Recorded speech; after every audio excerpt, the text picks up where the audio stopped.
Hi, welcome to How To with J and A. We recently visited York Minster Cathedral in the city of York in England and we enjoyed it so much we just wanted to give you a quick show round and just explain a little bit about the history. So you can book either online or in person.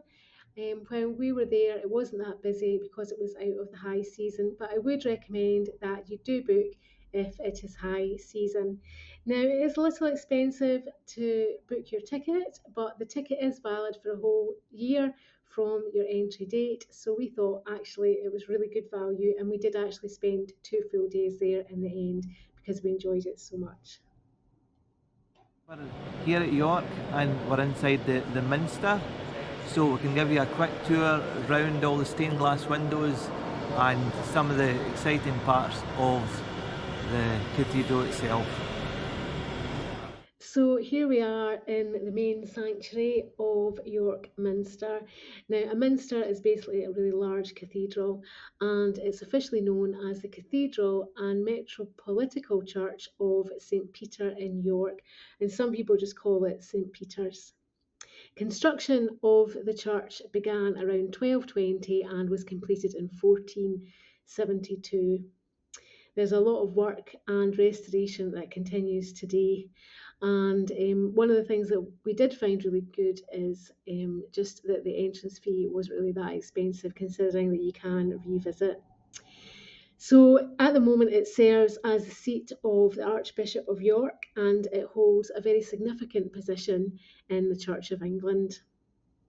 The cathedral is famous for its stunning stained glass windows. So I'm going to talk about them in a little while, but just to say that it does hold a collection of over 60% of all of the medieval stained glass in the whole of England, and it's also sort of world renowned for its beautiful stained glass and all the stonework and the carving that goes with that.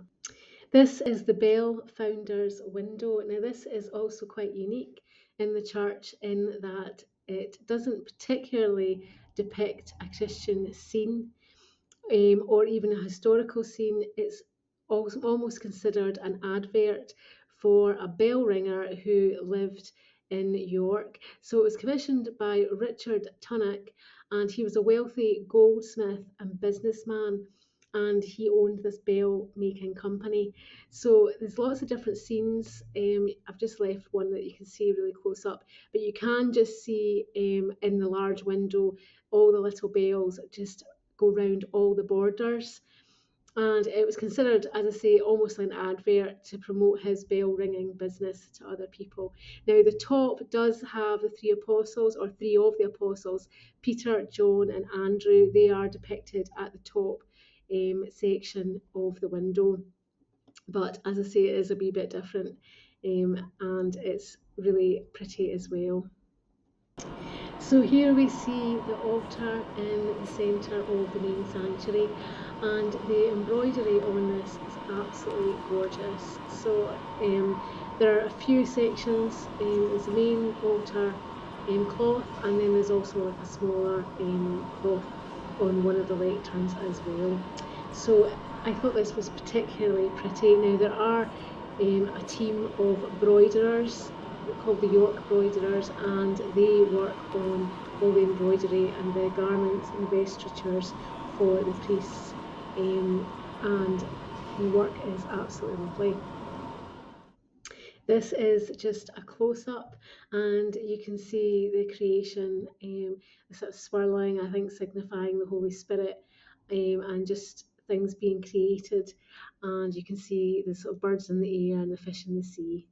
But you can see the close-up and the detailed work is just fantastic. This is just another view of the ceiling, which is just magnificent. Really lovely vaulted ceiling with lots of detail. And again, there's been lots of restoration and everything is really restored to a really high level.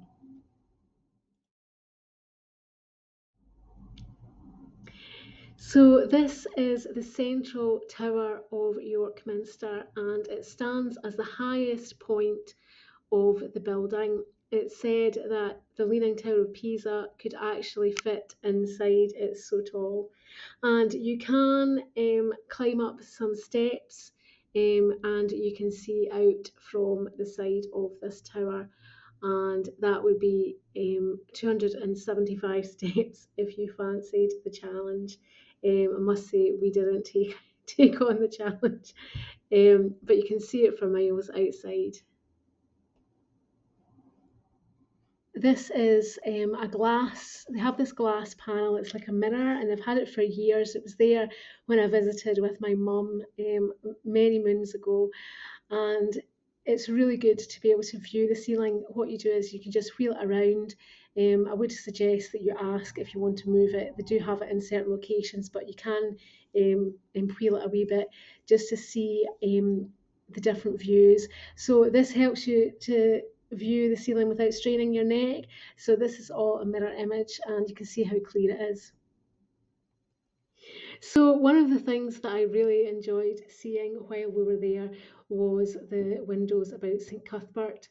St Cuthbert was an Anglo-Saxon monk and a bishop of Lindisfarne who lived around 634 to 687, and he was known for lots of good deeds and also for miracles.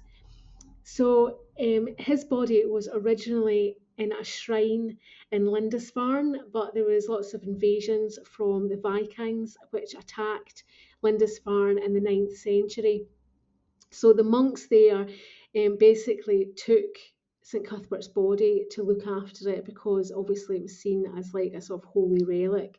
So they took and they carried his coffin, and I think it was almost like a year that they actually went into hiding and carried it, and eventually they ended up in Durham, and that's where his body remains today.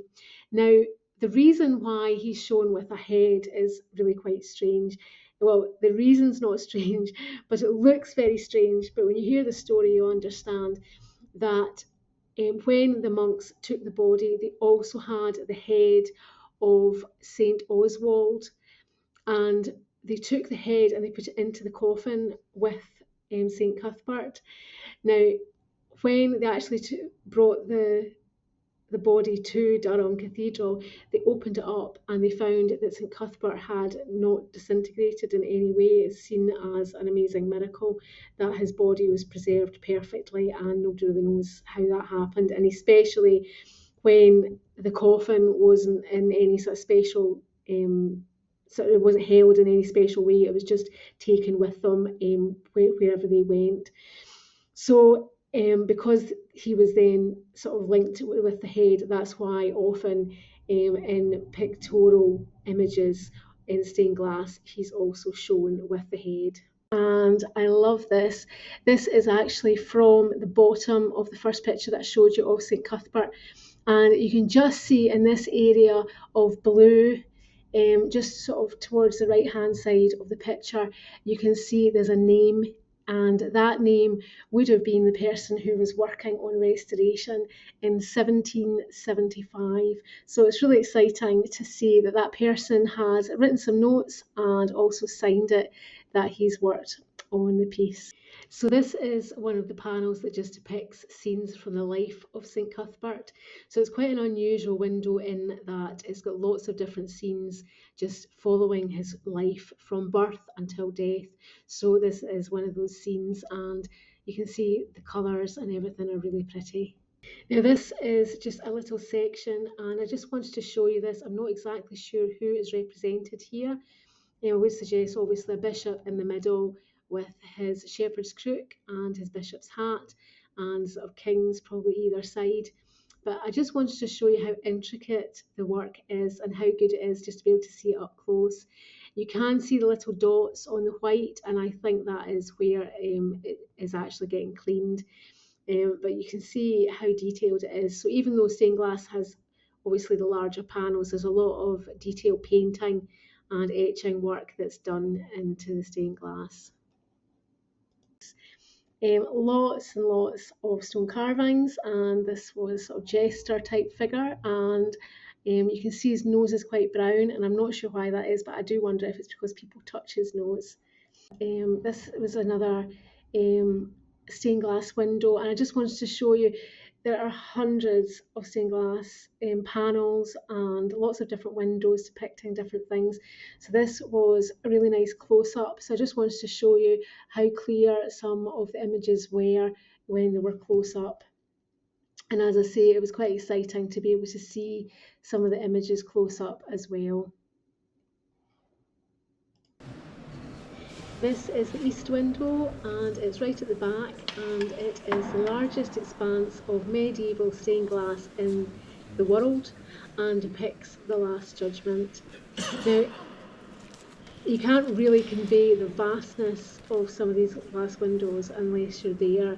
Each little panel just tells an amazing story, and there's a fascinating history about the glass and how it's managed to survive all of these years. So during World War I in 1916, 109 windows were removed and hidden to protect them. They went into bomb shelters basically to protect them from Zeppelin attacks.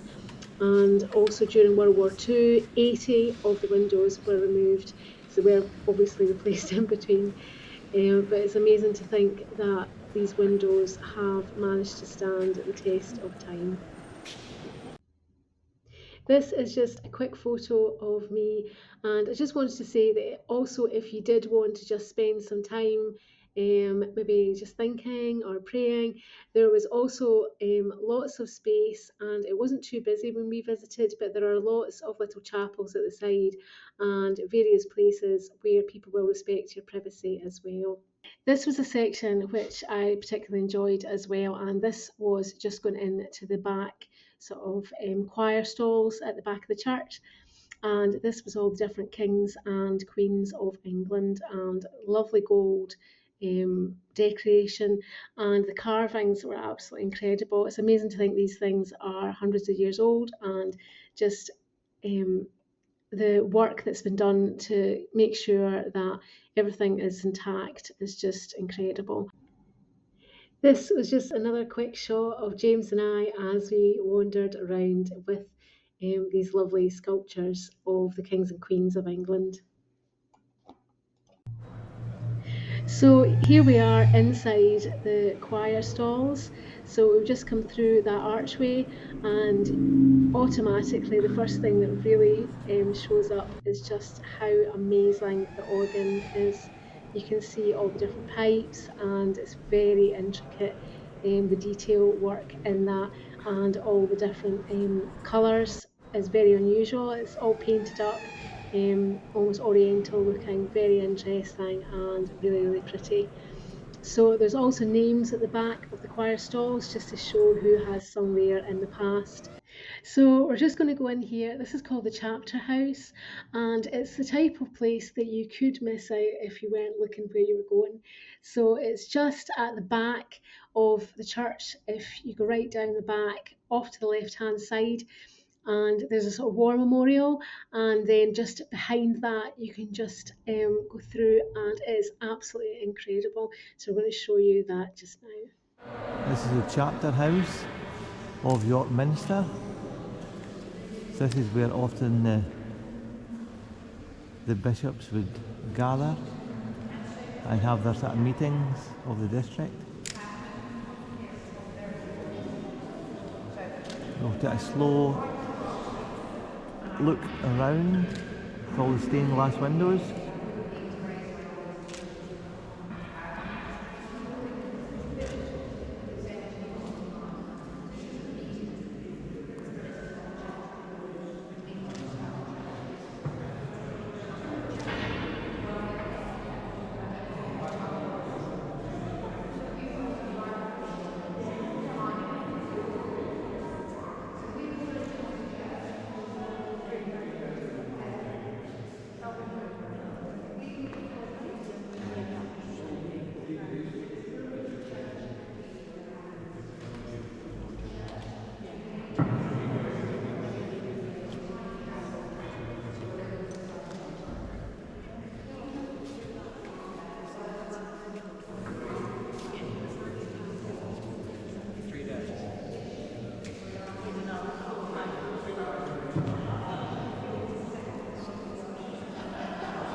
right at the top.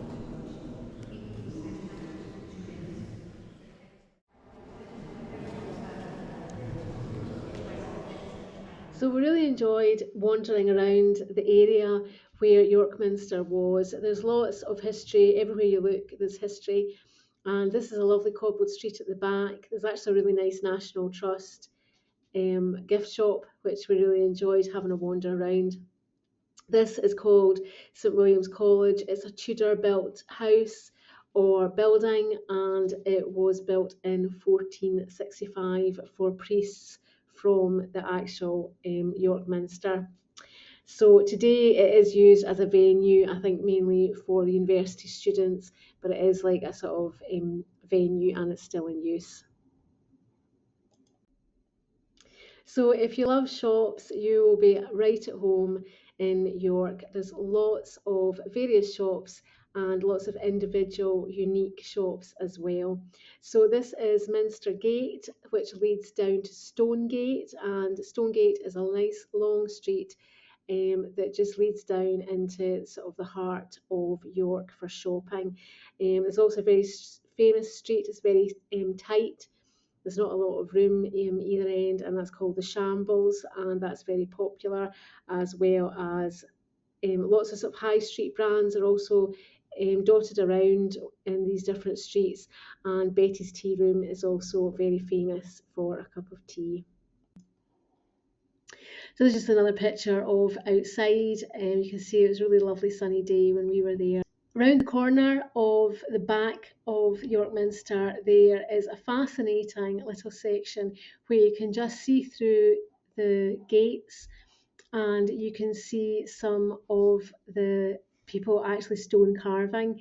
So they do a lot of things. This is the picture that's just to show you there's a stone carving of Queen Elizabeth II at the front of York Minster, and this shows you how this carving was made. It's a huge big stone sculpture. It's absolutely lovely.